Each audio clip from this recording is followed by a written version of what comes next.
and welcome to Nationwide on the network service of the NTA. I am Lydia Ochi. We're glad to have you join us once again. You can follow this news broadcast live on our website, nta.ng/live, and on YouTube channel NTA News Online, Twitter at NTA News Now. You can also visit our Facebook page, NTA Network News, and Instagram, NTA Network, for updates. 6 new national commissioners have been sworn in to fill existing vacancies in the Independent National Electoral Commission, INEC. President Muhammadu Buhari performed the ceremony before presiding over the weekly meeting of the Federal Executive Council. State House correspondent Adamu Sambu has details.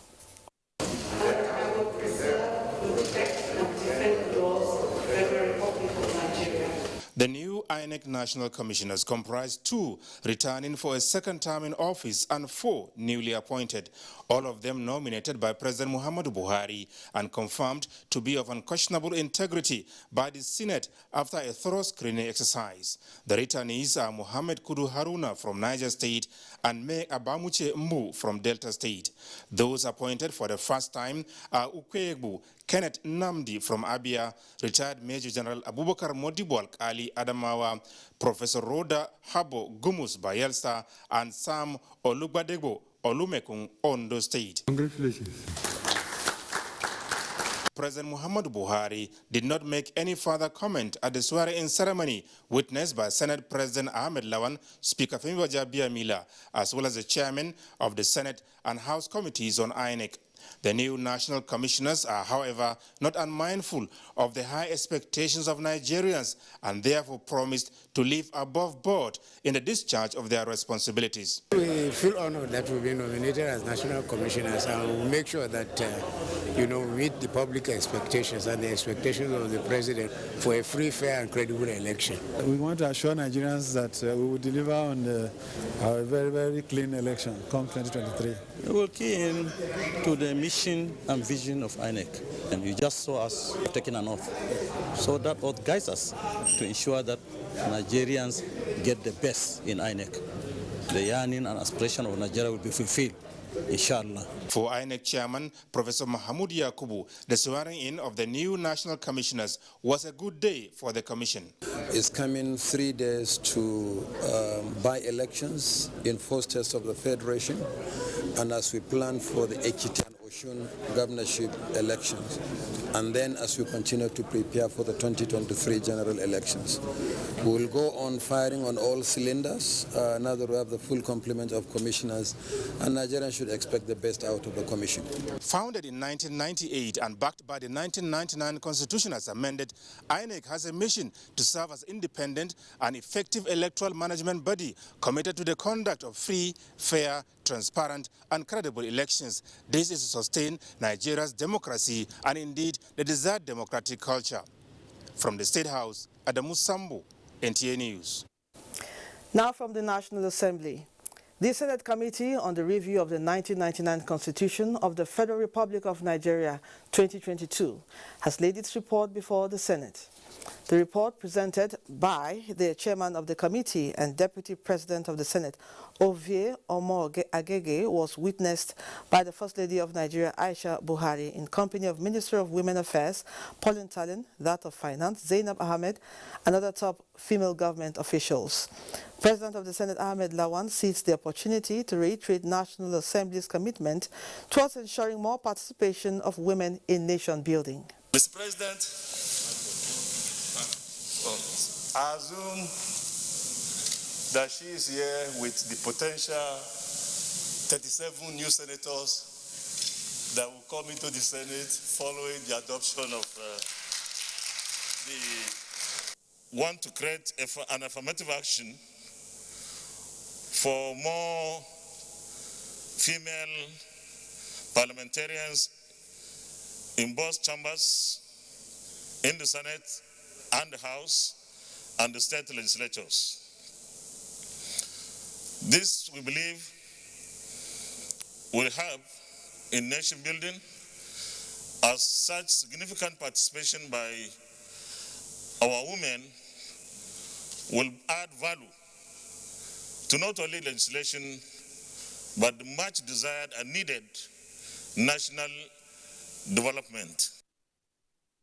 Voting on the amendment bill has been scheduled for 1st of March 2022. Meanwhile, the report on 68 bills seeking amendment to some sections of the Constitution has also been submitted to the House of Representatives by the special committee saddled with the responsibility. Key among the Constitution Alteration Bill is the one seeking to grant national and state assemblies the power to summon the president and governors of states on issues they have powers to legislate. Many of the bills captured major reforms in the administration of local governments, autonomy for the legislature and judiciary, and enabling more participation of women. Of interest to Nigeria's First Lady Aisha Buhari, who was around to witness the laying of the report in the Green Chambers, is the bill seeking provision for special seats for women in the national and state houses of assembly.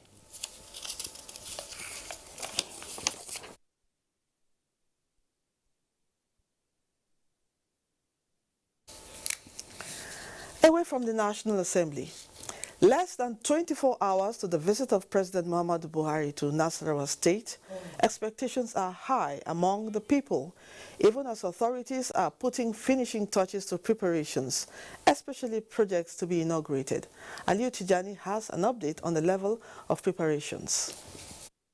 In the last 6.5 years of Muhammadu Buhari administration, Nasarawa State has benefited from federal government infrastructural projects to accelerate economic prosperity of the state.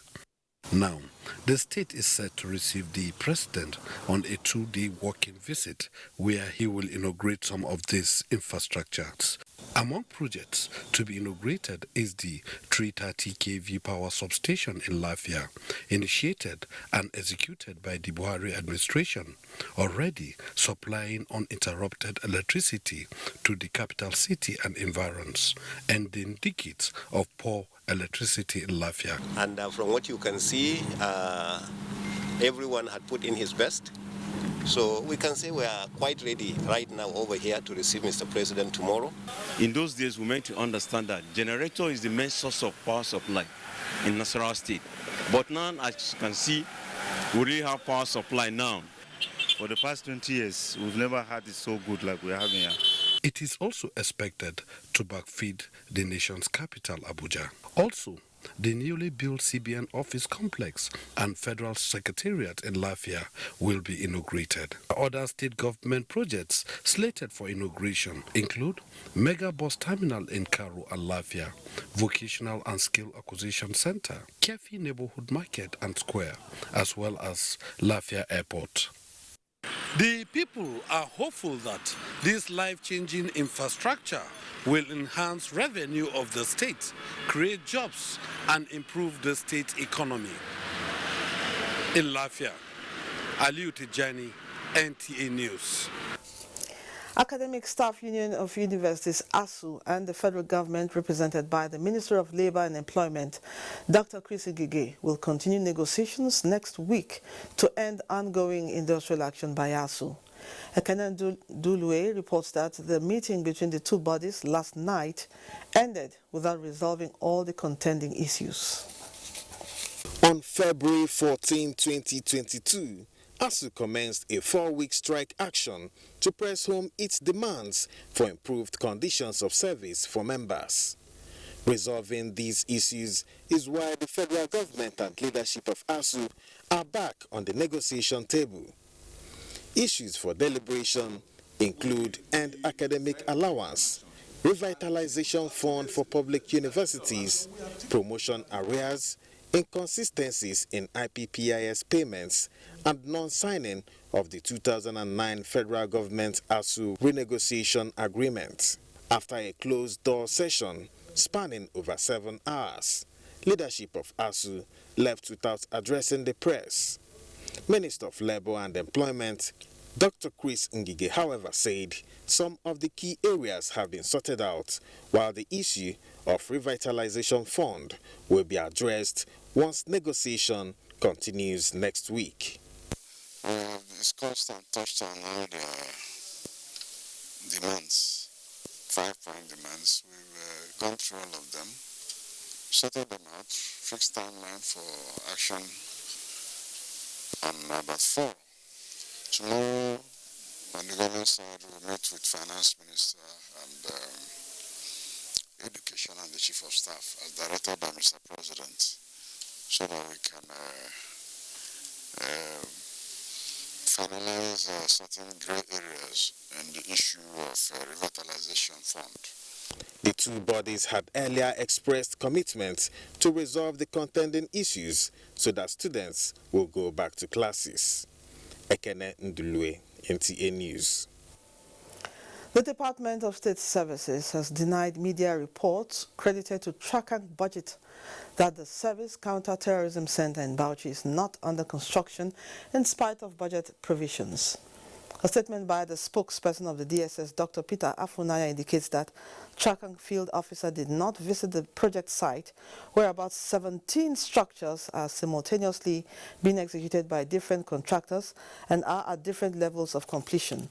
The DSS notes that the primary school highlighted by the Trakang in question was a dilapidated nomadic education center located at Galga, near Gubi Dam, where the counter-terrorism center is located. The service found the primary school in a bad state and decided to renovate it as part of its corporate social responsibility. The public is hereby advised to disregard the said story by Trakang Budget. To tackle money rituals and other criminal activities across the country, guests on Good Morning Nigeria advocated overhauling the security architecture, strengthening the justice delivery system, even as they harp on sensitizing the youth on the importance of education and hard work as a way to go.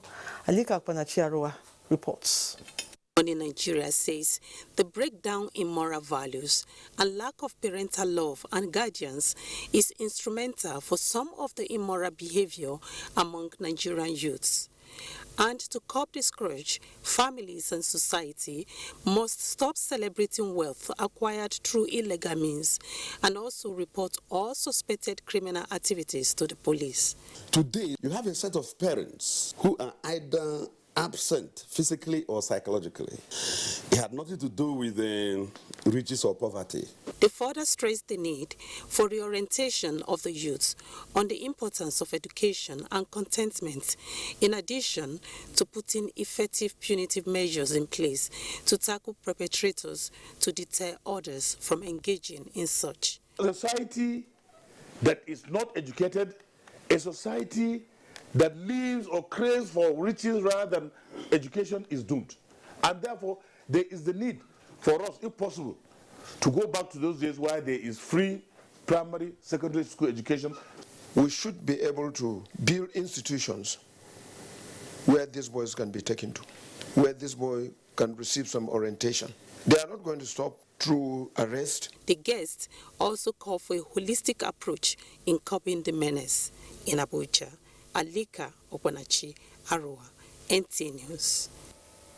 You are watching Nationwide. Lagos is our first port of call, and Adiola is standing by with more reports. Hello, Adiola. Hello, Lydia. Petrol stations that closed their gates to motorists in the last couple of weeks on basis of lack of petroleum product have reopened for business. Abolade Salami reports.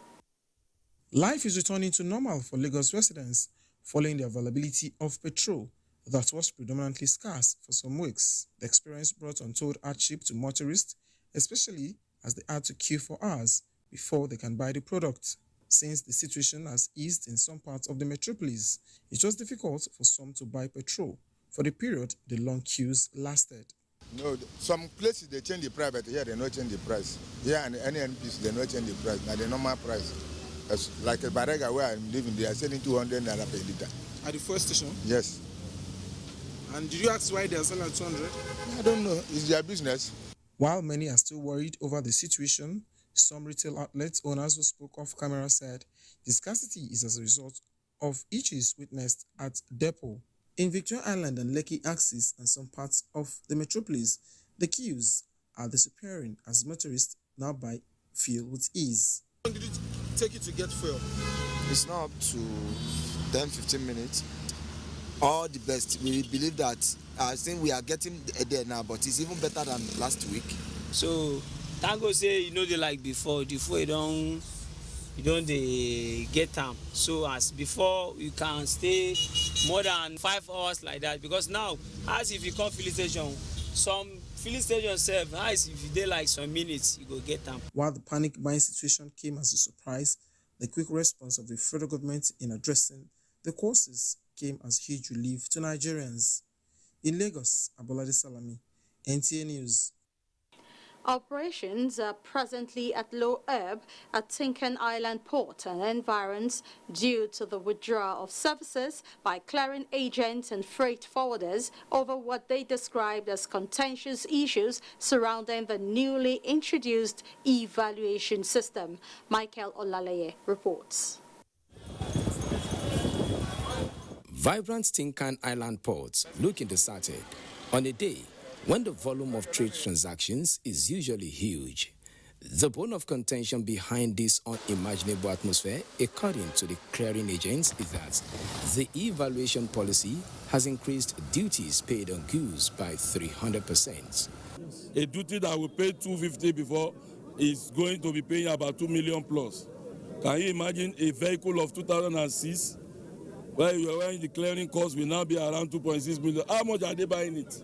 So we have suspended our importation, and you can imagine in a month time, if there's no work going on here, how much government is going to lose. The attendant effect of these developments is better imagined than experienced, as business owners here believe it will not only change the spectrum of doing business at the ports, but will negatively impact on the cost of items. There are people here that this is the way they are living. If you increase this thing now, you will begin to lose. You lose your importer, you lose your job. They don't make things like this.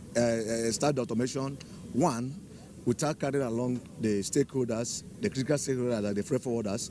There is a deliberate effort to resolve the impasse, but the customs service within the ports community is constrained, as changes to the policy can only be effected by the Federal Ministry of Finance. We have been able to marshal out all our needs to the CS, and he's taking it to Abuja.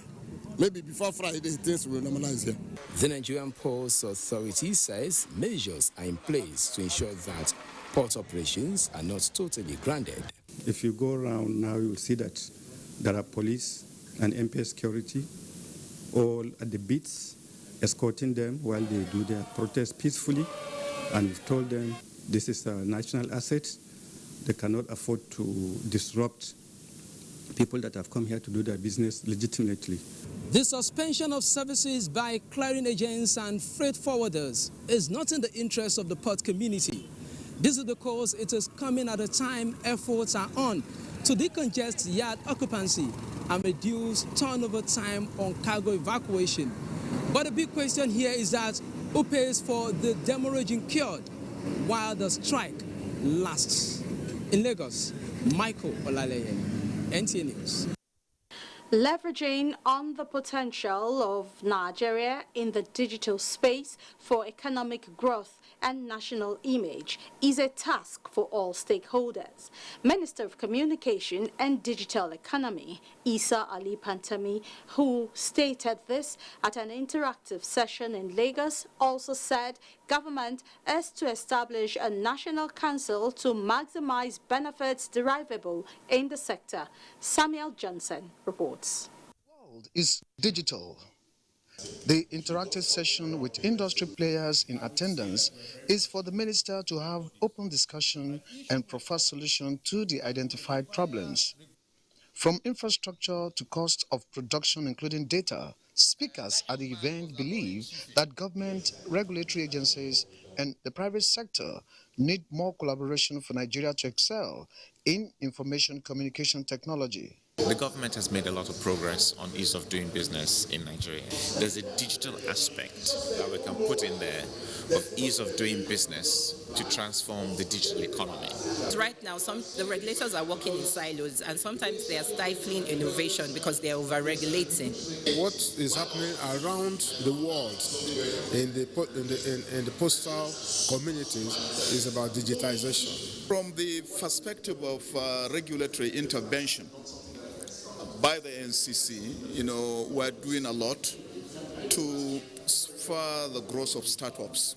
While commending the digital innovation experts for complementing government's efforts at providing jobs for the teeming youth, the minister assured participants that the Council on Digital Economy being considered would address all issues raised at the session. Having the National Digital Innovation and Entrepreneurship Council to be chaired by Mr. President. All the issues we raised here, whether regulatory issues, whether the issue of taxation, issue of security institutions, and many more. All these important institutions are part and parcel of the council. The minister's team also interacted with some ICT support outfits.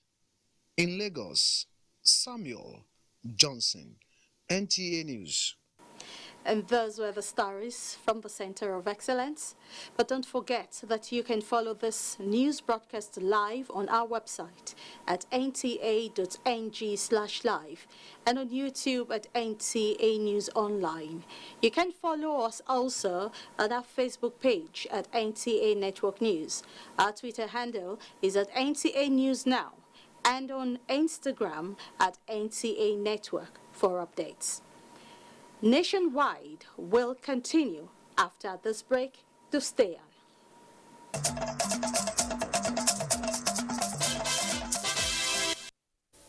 Thank you for staying with us. Nationwide continues in Abuja.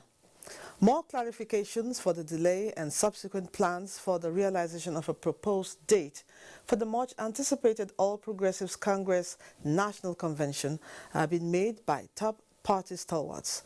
One of the recent platforms where records were put straight is on the NTA Tuesday Live. Abubakar Kwanga reports.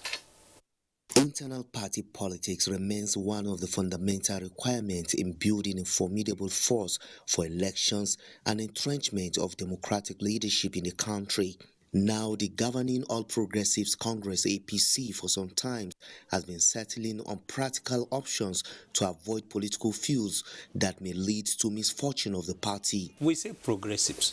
That is part of the objective of the APC. We want to achieve a group that are looking at Nigeria progressively. Therefore, I'm sure in future, all these interest groups will come together. Some will leave, some will come in. And in the end, the democracy will develop in Nigeria towards an ideology-based political groups. We are not against shifting this convention to 26th of March. But what we are saying is the right thing must be done. There are a lot of people interested in contesting election. Any mistake can lead to litigation. We have seen what happened in Zamfara State, where one of the party members took the party to court and we lost the seat. Thank God now, the governor has now decamped to the party. Stakeholders say the prolonged forecast for a perfect day for APC convention is a bold step by the Mai Mala Buni-led committee to tackle unforeseen encumbrances. So the governors have to be strong. I think it's just about opening up to understand what are the grievances, what are the issues, and for these governors to try to bring on board, and for the caretaker convention committee also to try to bring in these groups that are, apparently antagonistic because they are not happy with one decision or the other, so as, to make progress within the party. So in politics, a divergence of opinions is something that is bound to happen. So what matters eventually is that in moments where we need to work together, we're able to cast our differences aside and unite around a common goal, which is winning elections. As March 26th approaches, party loyalists are confident that the March exercise will be a march for future victories and quality leadership for the country. In Abuja, Abubakar Akwanga, NTA News. Still on politics, the national chairman of the People's Democratic Party, Oyo, has enjoined leaders of the party at all levels to reconnect with women and youths at the grassroots as part of efforts to return the party to the people. Timothy Yusuf reports that this was at a national and zonal women leaders meeting in Abuja. This national and zonal women leaders meeting at the National Secretariat of the PDP in Abuja is to ensure cooperation from the women leaders so that they could form a formidable force with the youth and men to win the 2023 general elections. National Chairman of the People's Democratic Party, Senator Ayu, emphasized that without women and youth at the grassroots level, elections cannot be won. I have said it over and over again. I don't want women who come and say, oh, because we are women. Because you are women, so what? You have a responsibility to fight for every position, including the presidency of Nigeria. We as women must come out there and play our own part. Other speakers at the meeting stressed the need for unity of purpose among party members. Abuja is not where the fight is. The fight is back at home. We have to go back to the wards, local government and polling units and mobilize our people. The People's Democratic Party, in another development, says deployment of a new electoral law for the 2023 general elections will ensure election integrity, particularly the 2023 general elections. Meanwhile, the Allied People's Movement at its National Executive Committee meeting is galvanizing its women and youth component towards future electoral victories. The NEC mandates the national chairman to negotiate with like minds, like political parties that will want to enter into alliance or coalition with our great party, APM, in contesting various elective offices in 2023 general election. National Chairman of the party, Yusuf Maman Dantele, announced APM's readiness to participate in the forthcoming Ekiti and Osun governorship elections. Timothy Yusuf, NT News. Our next set of reports are coming from Sokoto, and Nana is waiting to give them. Hello, Nana. Well, hello, thank you, and for joining us here in Sokoto. Sokoto State Command of the Nigeria Security and Civil Defense Corps has rescued 69 animals rustled in Tureta local government area of Sokoto State. Sheikh Muhammad Dati reports that the 6 suspects of sodomy, homicide, and informants were also paraded at the command headquarters in the state. The report. The rustled cattle were rescued by the Nigeria Security and Civil Defense Corps Armed Squad after exchanging fire with the bandits in Rokone, Akala, and Bagay Forest in Tureta local government. They include 52 sheep, 14 cows, and 30 donkeys, while the suspected bandits ran away with injuries. Other suspects paraded are Sidi Kirwa, self-vigilante, who confessed to butchering the Skua Kaloman in Tureta and taking away his money, while Oro Rokeni was arrested for allegedly aiding bandits with information. Yehuza Abubakar, Umar Ali Yubaza, and Modasir Zubairu were arrested for sodomizing underage children. State Commandant, Nigeria Security and Civil Defense Corps, Muhammad Saleh said the arrest is one of successes recorded by the command in fighting banditry and other criminal activities in the state. He solicited the support of members of the public to security operatives with useful information. If you see anything sinister, if you see anything strange, contact any nearest security agency, any personnel you know. Give him that information. You never know however small the information is. We can analyze it and get something out of it. All the suspects will be charged to court after investigations. In Sokoto, Sheikh Muhammad Dati, NTA News. Zamfara State Governor Bello Muhammad has flagged off the massive distribution of free drugs and medical consumables to general hospitals and primary health care centers across the state. This is in furtherance of the state government's implementation of its free medical care services to the less privileged in the society. Jamilu Ibrahim has the details. The drugs and other consumables worth 1.6 billion naira were donated to Zamfara state government by a US-based organization, MAP International, as a fallout of Governor Bello Muhammad's official engagement in that country last year. The governor, who flagged up the distribution of the drugs to general hospitals and 147 primary healthcare centers recently constructed by his administration, says the occasion marks a remarkable milestone of the steps being taken towards the provision of free healthcare services, especially to the pregnant women, children, and the aged in the state. He said 5 additional consignments of the drugs are expected to arrive the state within the next 2 months. Let me warn the hospital officials who are taking delivery of these medicaments, some of which are life-saving, that anyone caught selling these drugs will be apprehended and sanctions accordingly. The drugs are free.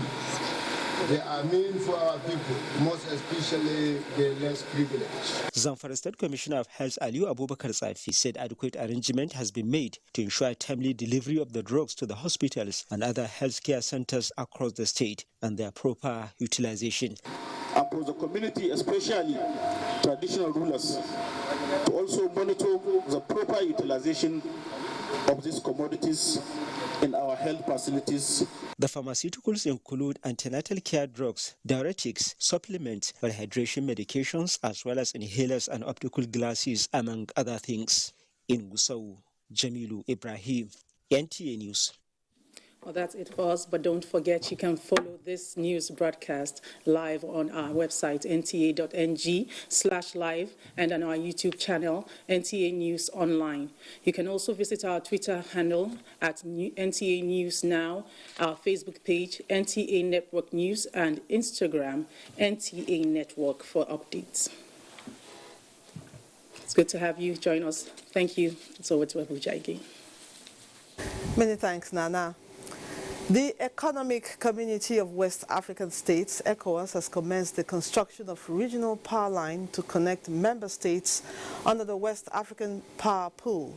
Joshua Ojito reports that at the flag-off of construction in Niger Republic, member countries restate commitment to the implementation of the project, which will increase access to electricity and boost economy of the sub-region. 875 kilometers power line to be constructed across ECOWAS member countries to achieve unified electricity market for energy sufficiency in the sub-region. Foundation laid in Gondubanda at the outskirts of Niamey, Niger Republic, to commence construction of the power line.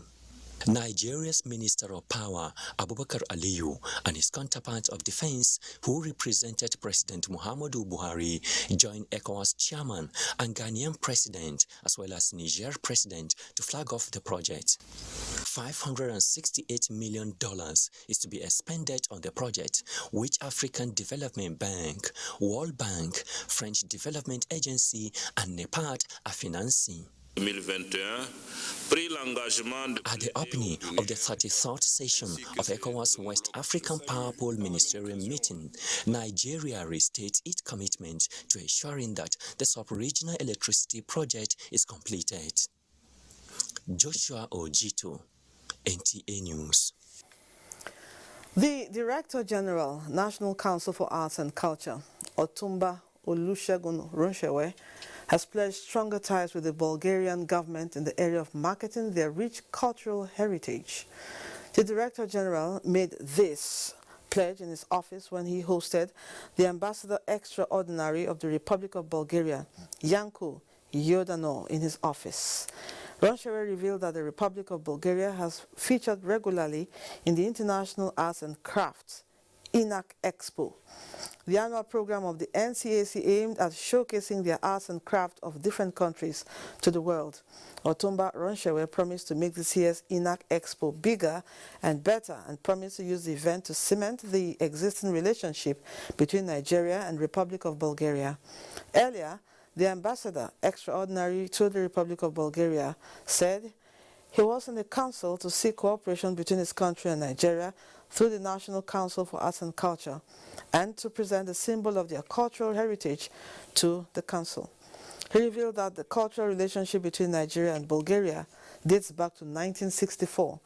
Yanko, however, solicited the cooperation of the council in putting together activities in addition to the INAC Expo that will not only showcase but also market the rich cultural heritage of both countries and create room for cultural diplomacy amongst both countries. To ensure that older persons in the country live a life of peace, dignity and respect, the National Senior Citizen Center is walking the talk by taking the advocacy to communities.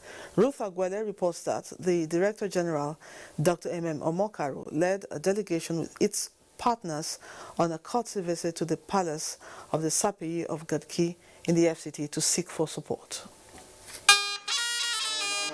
The sound of the flute heralding the entrance of the Royal Highness, the Sapeyi of Garki in the Federal Capital Territory. It is a new dawn for all the persons in the community, as the National Senior Citizen Center has come with its delegation to interact with the people, find out areas of diverse concerns of older persons, seek support, and provide solutions in protecting the rights of older persons from abuse and neglect. You have mechanisms, systems in place that you deal with things that concern older people. So what NSCC is doing is that we go into a community, we look at the traditional things that are already in place so that you can continue to strengthen the dignity of older people. The National Orientation Agency, as a crucial and strategic partner, is also here to let everyone know that the elderly are as much part of us as we are part of them. For the Royal Highness, restoring values in society requires a collective effort. And all of us are the cause of our problem. We have swept all our tradition, culture, norms and values under the carpet. So we must have to reflect back.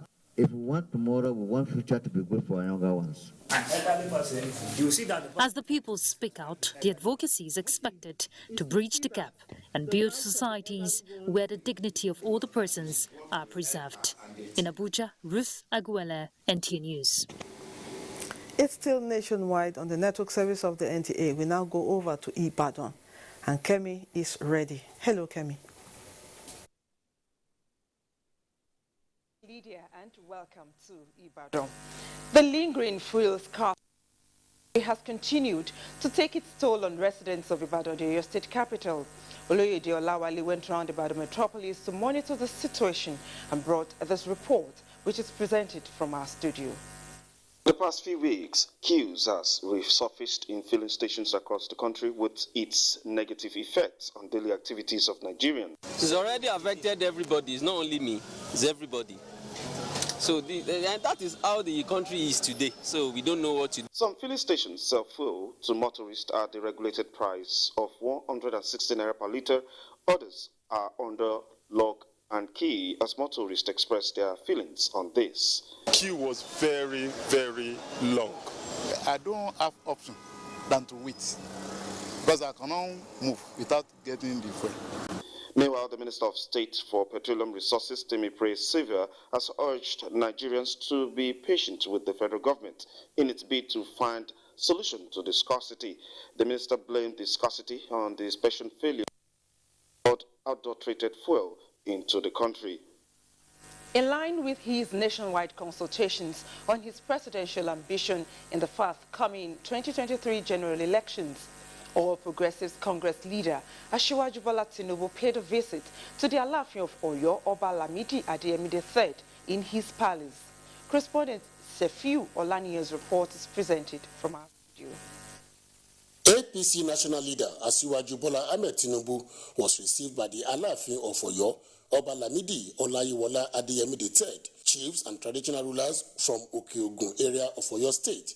While speaking at the palace, former Lagos State Governor Asiwaju Bola Tinubu said he was in Oyo town to receive royal blessings and support towards his 2023 presidential ambition.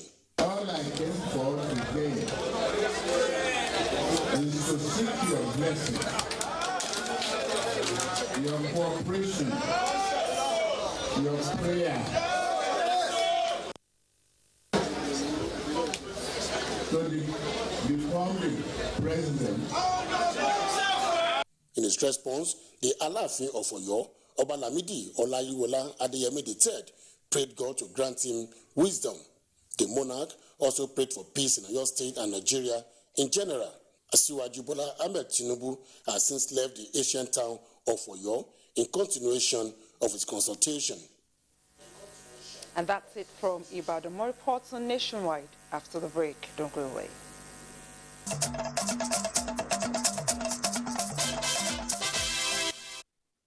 Thank you for staying with us.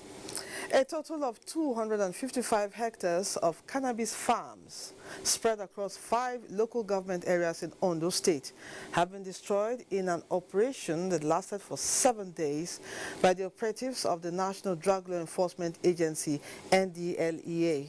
The operation also led to the arrest of 13 suspects and seizure of 250 kilograms of cannabis seeds, as well as 63.85 kilograms of cannabis weeds in Omolowo Powerline Forest, Ikpele Forest, Ala Forest, Ogbese Forest, Ute, and Okolushe Forests.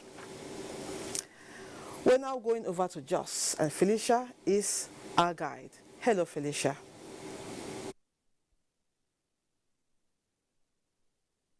Yeah, welcome to Jos. Plateau State government is to train 3,000 youths at the Nigerian Institute of Leather and Science Technology, Raw Hides and Skills Improvement Center, Jos, for the acquisition of skills in the leather industry. Commissioner for Science and Technology, Plateau State, Bingang Musa, gave this indication in Jos while on a visit to the center. Caleb Guchin has the story.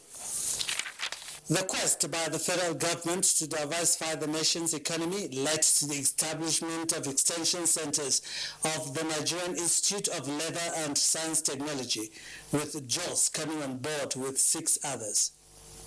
The visit, the commissioner noted, is for him to meet, interact and have first-hand knowledge of the center, with a view to tapping from the many opportunities that the center offers.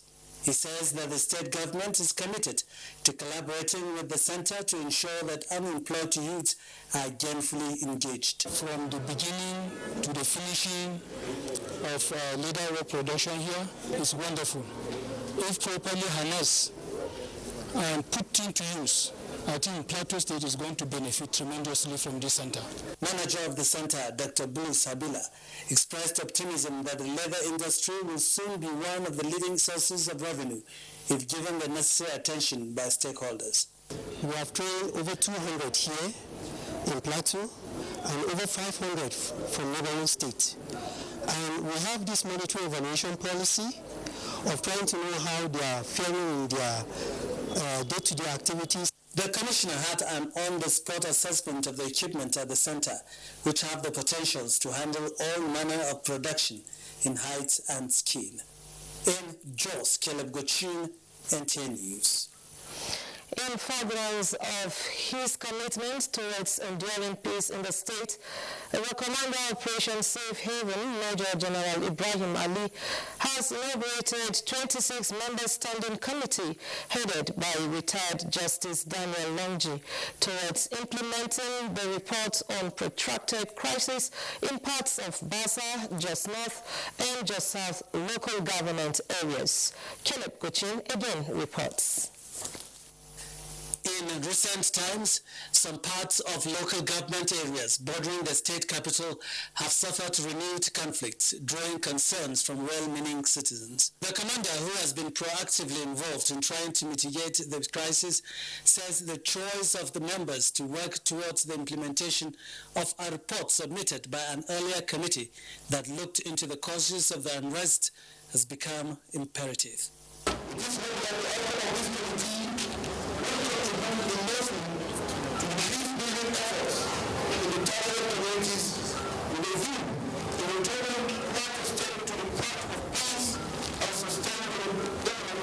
Chairman of the Implementation Committee, Justice Daniel Longji, retired, says he is confident that with God, peace is assured as they will do their best to deliver on their mandate. We promise to ensure diligence, honesty, impartiality, and above all, faith in God, who is the banner of peace. This work is about trust, it's about confidence, it's about commitment, it's about inclusivity. And also to get things are going better. Let us give peace a chance. Peace is achievable. It is not a fairy tale. Members of the Implementation Committee are drawn from all segments of the society. In Jos, Caleb Gochin, NTN News. And that's it from Jos. Lydia is back to you in Abuja for what's left of the news. Thank you, Felicia. Stakeholders in the agri sector have stressed the need to mainstream women into agricultural strategies geared towards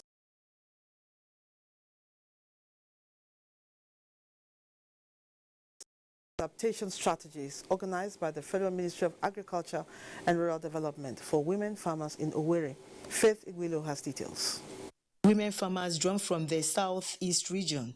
They are in Oyo State at the instance of the Gender Policy Directorate of the Federal Ministry of Agriculture to be equipped with strategies for mitigation of climate change towards improving agricultural practices. Blessing Oko and Stella Ndukwe are participants. I've been taught a lot, I've heard and I've received a lot. And we learned a lot from the climate change. See that things are going normal. I'm happy and excited that I'm one of the participants and Nigeria has remembered local farmers. The workshop is a fallout of the 2021 COP26 Climate Change Conference in Glasgow, United Kingdom, which aims at improving the capacity of women. Knowledge not put into use becomes a dormant and useless knowledge. We have brought them together to ensure that they should not cut trees. And then even this nylon they use in cooking their moi moi, it has a negative impact on their health. The Imo State Commissioner for Agriculture, Dr. Bat Okorochukwu, described the efforts of the federal government in boosting agricultural practice as commendable. In Owerri, Faith Igwilo, NTN News. Over now to sports update with Kede Emagbo-Dike. Over 130 athletes